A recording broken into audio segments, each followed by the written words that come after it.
پھر دن ہوا،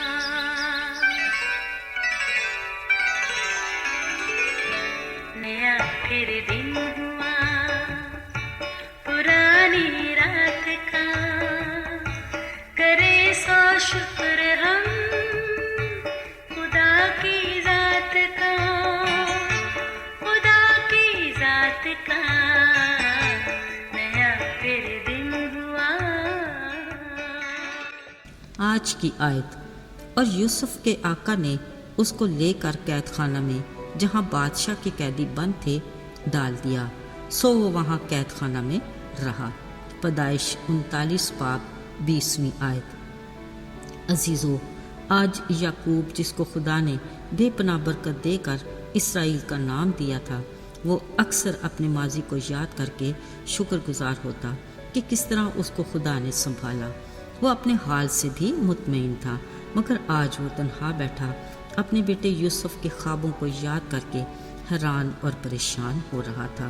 یہ غیر معمولی خواب تھے جو اپنی صاف شفاف تعمیر کے ساتھ اس کی نگاہ میں تھے۔ آخر ان 11 پھولوں نے یوسف کے پولے کو کیوں کر سجدہ کیا؟ اور پھر چاند، سورج اور 11 ستارے یعنی میں اور اس کی ماں اور اس کے 11 بھائی کیا سچ مچ زمین تک جھک کر اسے سجدہ کریں گے؟ مطلب وہ ان خوابوں کے مقصد کو سمجھنے سے قاصر تھا، مگر جب سے اس کے دوسرے بیٹوں نے اسے اس کے پیارے بیٹے یوسف کی قبا خون میں تر باپ کو دکھائی، اسے یقین ہو گیا کہ کسی جنگلی درندے نے اسے پھاڑ کھایا۔ دن گزرتے گئے مگر یعقوب کے غم میں ذرا بھی کمی نہ آئی۔ ادھر یوسف ان سوداگروں کے ساتھ جن کو اس کے بھائیوں نے 20 روپے میں بیچا تھا، انجانے سفر کی طرف رواں دواں تھا۔ اسے اپنے باپ سے بچھڑے کئی دن گزر گئے۔ اسے احساس تھا کہ اس کا باپ اس کی وجہ سے ضرور اداس ہوگا، کیونکہ وہ اسے بہت پیار کرتا تھا۔ اسے اپنے بھائیوں کے برے سلوک اور رویے کا بھی خیال آ رہا تھا، لیکن ایک بار بھی اس کے دل میں ان کے لیے کوئی بری سوچ نہ آئی اور نہ لبوں سے کچھ برے الفاظ نکلے۔ وہ بس اپنی سوچ میں گم تھا کہ پتہ چلا کہ وہ تو ملک مصر میں پہنچ گیا۔ انجانے لوگ اور پردیس، اسے اپنے اگلے پل کی بھی خبر نہیں تھی۔ وہ کچھ گھبرا سا گیا۔ وہاں قافلہ رکا تو ایک باروب شخصیت ان سوداگروں کے پاس آ کر کچھ باتیں کرنے لگا۔ وہ کچھ سمجھ تو نہ پایا، مگر کچھ دیر کے بعد اس شخص نے یوسف کو اپنے ساتھ چلنے کو کہا۔ پتہ چلا یہ پوتیفار مصری ہے جو فرعون کا ایک حاکم ہے۔ اس نے یوسف کو ان سوداگروں سے خرید کر اپنے گھر میں لے گیا، تن تنہا، اپنوں سے دور۔ اب تو وہ ان انجانے لوگوں میں ہی رہنے لگا، مگر ایک بات کی یوسف کو تسلی تھی کہ کوئی الہی قوت اس کے ساتھ ہے جو اسے مایوس اور اداس نہیں ہونے دیتی۔ اب اسے اس بات کا یقین تھا کہ اس کا آقا اس پر مہربان ہے، اس لیے وہ اپنے کام کو اور بھی بہتر اور اپنی ذمہ داریوں کو اور بھی زیادہ احسن طریقے سے سر انجام دینے لگا، جس کے باعث اس کے آقا کے گھر میں خوشی کی لہر دوڑ گئی۔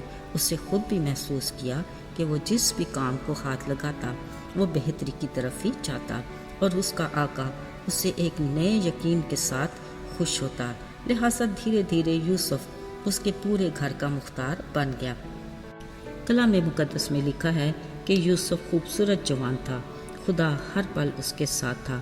وہ اسے ایک بڑے منصوبے کے تحت مصر میں لایا اور خدا کا فضل اس کے ساتھ تھا۔ عزیزو، یاد رہے، جہاں خدا کا فضل ہوگا وہاں ابلیس بھی اپنی پوری قوت کے ساتھ سرگرم عمل رہتا ہے۔ عزیزو، یہ بات تو یقینی کہ کسی بھی منصوبے کی کامیاب تکمیل کے لیے آزمائشوں کے کڑے امتحان سے گزرنا ضروری تھا۔ سو یوسف جو اب تک ایک باعزت اور ذمہ دار مقام پر کھڑا تھا، ابلیس نے اس کے چاروں طرف سے گرانے کے لیے آزمائشوں کا جال بچھا دیا، جو ہر روز پوتیفار کی بیوی کی صورت میں نمودار ہوتا اور نت نئے روپ دھارے اسے آزمائش میں ڈالنے کی کوشش کرتا، مگر ہر بار وہ خدا کے فضل سے ان آزمائشوں سے نکل جاتا۔ یہ ابلیس کے لیے انتہائی مایوس کن اور اذیت ناک صورتحال تھی۔ سو اس نے ایک نیا حربہ استعمال کیا اور یوسف پہ الزام تراشی اور شک کا وار کیا، جو کامیاب رہا۔ بس یوسف کے آقا نے جب اپنی بیوی کی باتیں سنی تو اس کا غضب بھڑکا سو اس نے یوسف کو قید خانہ میں جہاں بادشاہ کے قیدی تھے ڈال دیا۔ یہ اس کے لیے انتہائی کٹن مرحلہ تھا، مگر خدا نے یوسف کو زیادہ دیر تک ان حالات میں نہیں رہنے دیا۔ اسے قید خانہ میں داروغہ کو اس کے لیے مہربان کیا اور اسے اس کی نظر میں مقبول بنایا۔ کلام مقدس میں لکھا ہے کہ داروغہ نے سب قیدیوں کو یوسف کے ہاتھ میں سونپا۔ سو یہاں بھی یوسف نے بڑی ذمہ داری سے اپنے کاموں کو سر انجام دیا اور خدا نے اسے اقبال مندی بخشی۔ عزیزو، یقیناً یوسف ایک بڑے منصوبے کے تحت ملک مصر میں آیا۔ خود یوسف بھی اس سے لا علم تھا، مگر خدا نے یوسف کو مشکلات اور آزمائشوں میں ڈالا ضرور، پر اپنے وعدے کے مطابق اس کو تنہا نہیں چھوڑا، اور یوسف نے بھی اپنے اخلاق و کردار سے خدا کے نام کو جلال دیا۔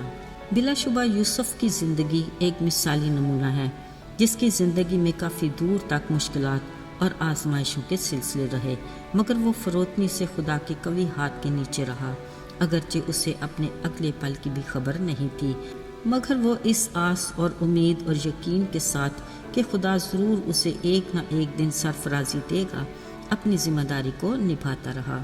عزیزو، بطور مسیحی اگر ہماری زندگی میں بھی مشکلات آتی ہیں تو ہمیں شکر گزار ہی رہنا چاہیے، کیونکہ خدا ہماری خوشی اور دکھ دونوں صورتوں میں ہمارا رویہ دیکھتا ہے اور اسی کے مطابق ہمیں اجر بھی دیتا ہے۔ عزیزو، اگر ہم پر مشکلات آتی ہیں تو یہ بھی ہماری بہتری اور ایمان کی مضبوطی کا باعث ہیں۔